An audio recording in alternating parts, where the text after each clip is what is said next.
Yes, ready, start. Coming to the Air Force, which rates as the fifth or sixth largest in the world. It has had a very high record and under the new Air Chief of Staff. I am sure it will continue to keep this record up. But there are two main deficiencies which have been felt for long and debated in this house also. One is the deficiency in the strike arm. We do not have a proper plan to do this job. Whatever we have are pretty old. We need new aircraft to replace the outdated aircraft which will be fast, safe and which have all the machinery of the latest type and a good radius action over 300 plus miles. Modern targets are very difficult to hit as they have new defensive weapons known as precision guided missiles.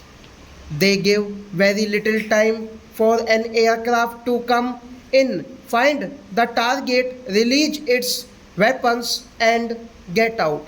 If the job is not done on the first occasion, it will be in trouble. I wish that each lag in our strike arm is remedied as soon as possible. The other deficiency which the Air Force has is in the transport arm. Here again, our old war houses which carry all the material and troops from one place to the other and the times of need right up to the forward bases are pretty obsolete, and I do not think that they can do the job economically which they are meant to do. We are carrying on because we have no other choices. Together with this, the augmentation of the helicopter force is also necessary. The modern world is using helicopter force in anti-tank roles, in ground support roles, and in the normal rescue and relief operations for which we use them already. We have to use such air mobile formations based on helicopters, which is very important as demonstrated in the 1975 war. Helicopters, aircrafts, and the strike aircrafts are the three main concerns of the Air Force. I shall now come to the Army.